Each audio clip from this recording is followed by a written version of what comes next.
Here we have a new 2023 Toyota 4Runner. And this one comes in the SR5 trim level. And this is a rear-wheel drive model. And then this SR5 comes in magnetic gray metallic on black fabric interior. And then our powertrain here is going to consist of a 4-liter naturally aspirated V6 engine, made it to a 5-speed automatic transmission. And that gets us 270 horsepower, 278 pound-feet of torque. So as we come around to the front end here, we have our LED headlamps along with LED fog lights. And even though this body style is starting to get old, I really like how they've kept up with the updates in terms of the headlamps, making the taillights look good, etc. And then here we have 17-inch aluminum wheels. Running boards there. We get passive keyless entry on the front 2 doors. And then we have all auto one-touch up and down power windows. Power door lock controls are here. And then the window lock is here. Plenty of storage in the door panels, which I like. 2 cup holders. We'll probably make that one a 3rd if you want. And then over here we have our power mirror controls, automatic high beams. We can toggle with our outlets. And then here we have our power driver seat with power lumbar support. Now what I always like about Toyotas is that we have this nice parts content info sticker here. So you can see that this was 100% made in Japan.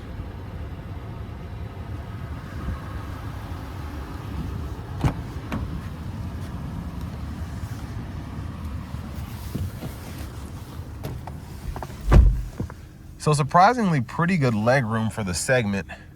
I'm 6'3" and I have the seat in front of me adjusted for someone of my size. And I can actually fit back here. My knees are just barely touching the back of this seat, but where it's so cushy right there, it's really not uncomfortable unless I throw my seats in there and I can feel the metal part. But for the most part, pretty nice. And then my feet, size 15s, they can just barely fit under there. So I can't move them, but they're there. And then we have pretty decent sized cargo pockets behind both seats. And then here we have our rear AC vents. Then we have 2 USB-C charging ports there.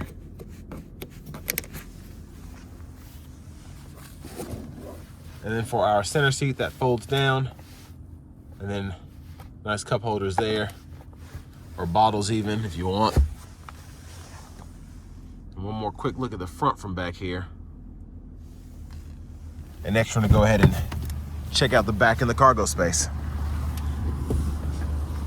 Once again, I like that we have cup holders right there. So to the gas cap, it's your standard cap there.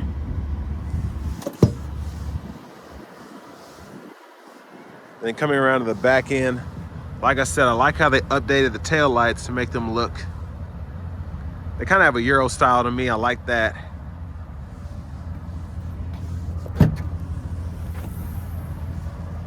And then we have plenty of space in the back here.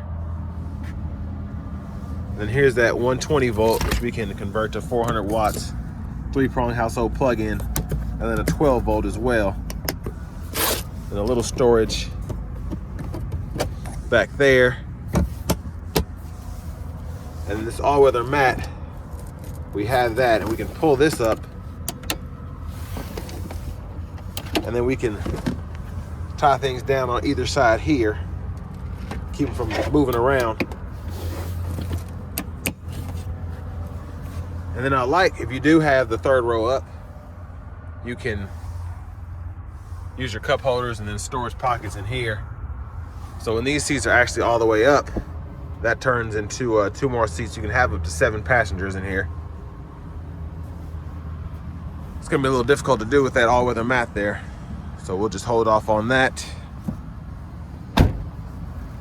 And then let's look underneath here to look at that spare tire. So if you ever need it, there it is. But a huge shout out to John Roberts Toyota for allowing me to review this 4Runner today. And if you want even more space, you can pull up on this here, and then that seat will fold flat. So you can actually have the third and second row fold flat, and you can fit quite a bit in here. And then you can just snap it back into place.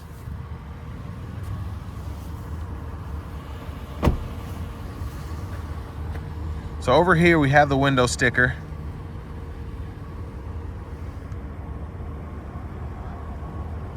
So all your standard features there, and then we have a few optional ones. Like I said, this one does have the third row in it.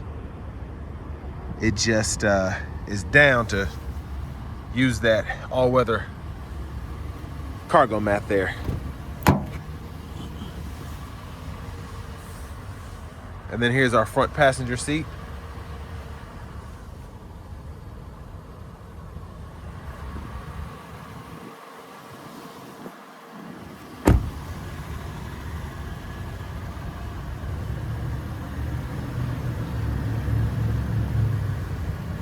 But like I said, it's still kind of held up pretty well for the most part for not having a refresh in so long. Just the overall styling of the 4Runner.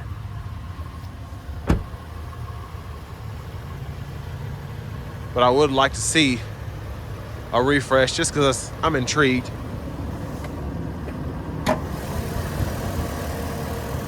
But there's that 4-liter V6 mostly covered up here.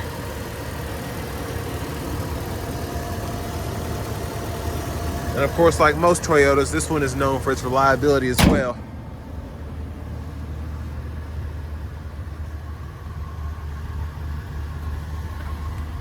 Well, let's go ahead and get out of the cold here, hop in this driver's seat.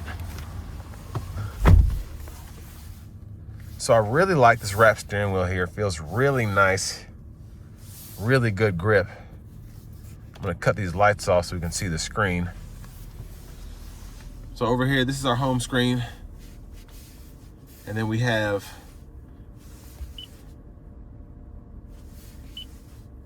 AM, FM, XM along with Bluetooth audio. And then we have Apple Carplay, Android Auto as well. And we can pull up our apps here. And you can download them over the Wi-Fi, which you do get a Wi-Fi hotspot.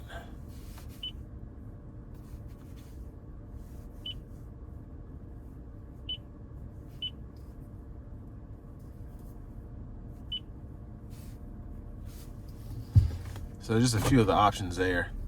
And here's the backup camera.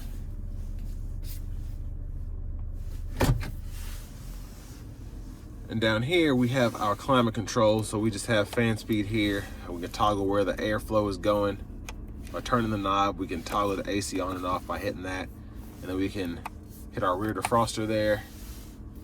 And then we can cut the vents off. And then temperature here. USB-A input, 12 volt, little storage pocket here. And we have a cup holder here, little storage pocket there. And then we can actually roll that back window all the way down, one touch up and down, if you ever need to do that. And we have some buttons up here. This is where your traction control will actually be. And then you can set the lights to come on and off when you open the doors. Sunglasses holder there. Now for the shifter, you just hit the brake, pull it down, reverse, neutral, drive, and then you can come over here and manually shift the 5-speed from the shifter itself. And then just pull it all the way back up to put it in park. And then a decent sized center console cubby space with a 12 volt.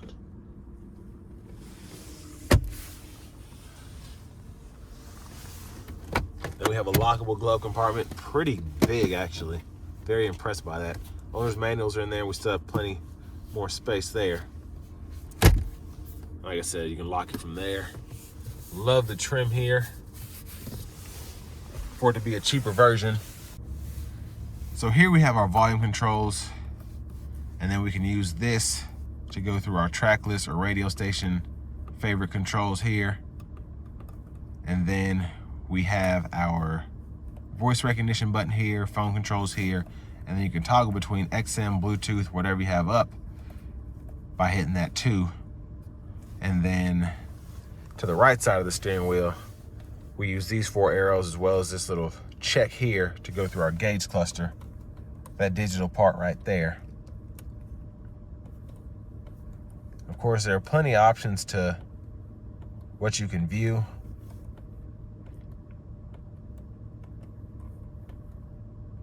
So my favorite is that one. And then you can actually kind of go all the way back by hitting that there if you get a little lost.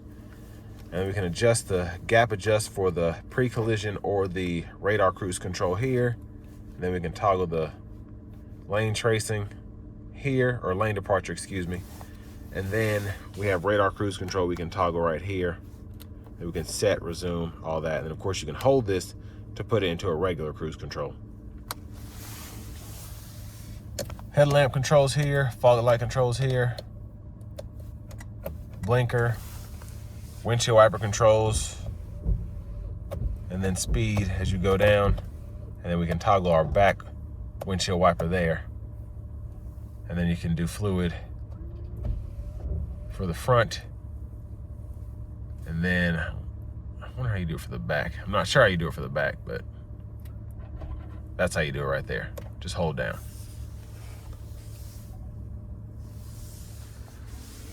And there's our push button start. Finally, here's our key fob.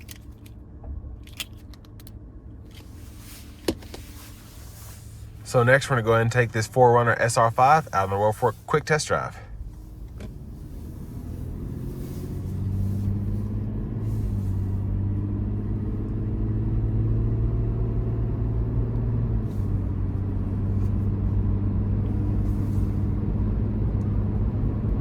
So acceleration in this 4Runner is pretty decent. Of course, it's a higher output V6, 270 horsepower, 278 pound-feet of torque.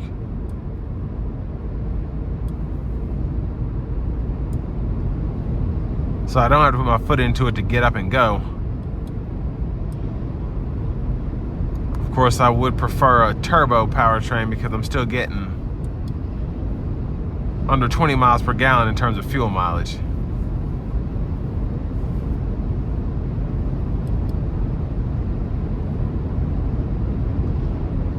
But the overall ride is good. Of course, these are meant to take trails or whatever in 4-wheel drive in particular. But just driving around town, you don't feel like you're in a monster truck, so kudos to Toyota for keeping that alive. Because a lot of people just like the looks of the 4Runners and I guess the capability, but they never actually use the 4Runners to their full potential, if that makes sense.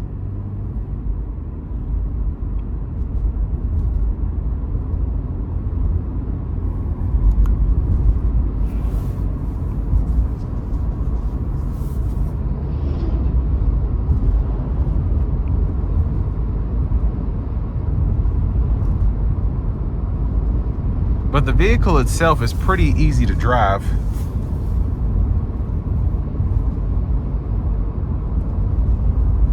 And visibility is good for the most part. But the blind spot monitors definitely help with that.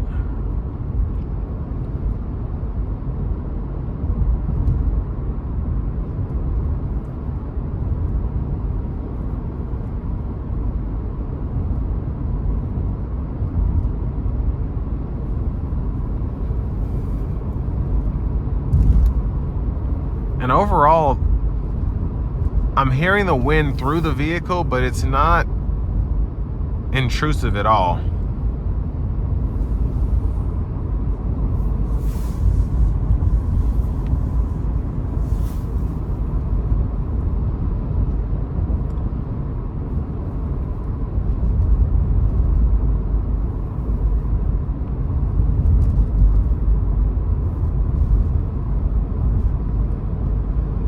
Now, compared to other vehicles in this segment, which is kind of weird because the 4Runner is just kind of in a neat spot, I guess. It's not like you can compare it. I guess you could compare it to an Explorer or a Tahoe or a Traverse, but it's just kind of in its own world where everybody else has kind of gone towards something that looks like a crossover. This is still a rugged SUV at heart, almost like a Grand Cherokee. And really the new Grand Cherokees, it's kind of weird to compare it against that as well. The 4Runners have always just kind of had their niche market. So it still holds up to what that buyer is looking for, I think. It rides high, but very easy to see out of. And like I said, it has tons of capability, even in this rear-wheel drive model. Of course, I wouldn't take this out on a trail or anything, but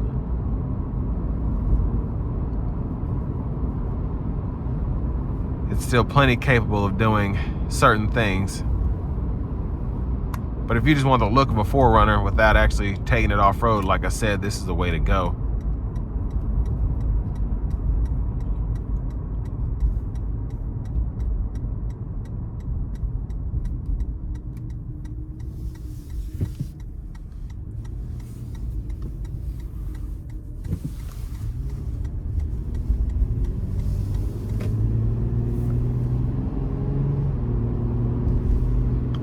Now, I do wish that they would put an 8-speed in this, just because it's kind of hard to accelerate with the 5-speed. You just can never hit that sweet spot to maximize your power.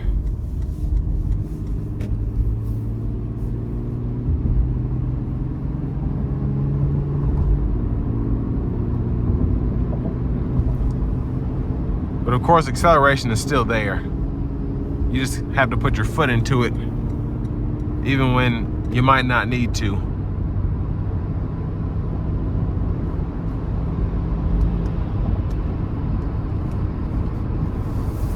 So we have the cruise set at 72 here. And you can see it'll start to slow us down to keep that safe distance between this vehicle and the one in front of us.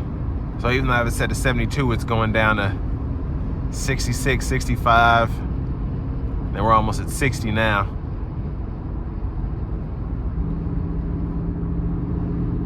And then as we start to speed back up, the vehicle will accelerate as well. So not touching the brake or the gas pedal this entire time. So it's just keeping that distance.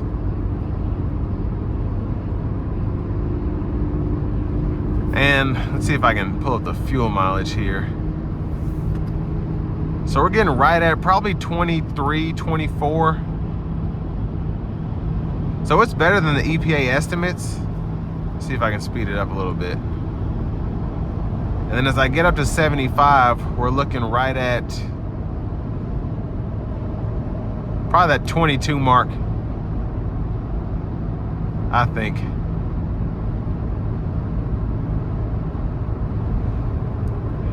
But the wind noise is actually really dead in here, which I really like.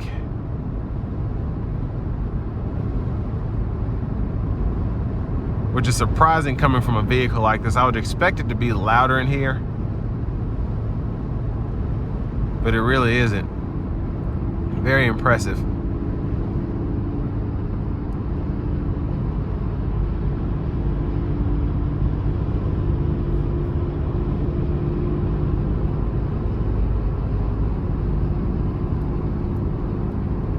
And this just drives really nicely. Not a lot of play in the steering wheel. The ride is not choppy.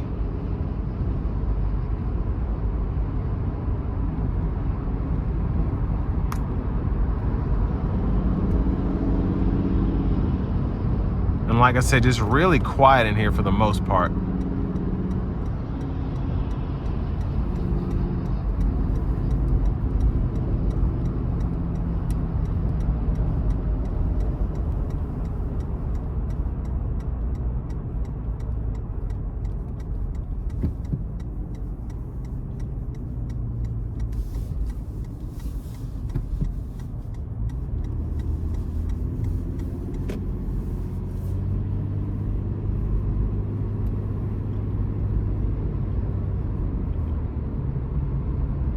So all in all, really impressed with, like I said, a vehicle that has not been refreshed in ages, and it still has its market.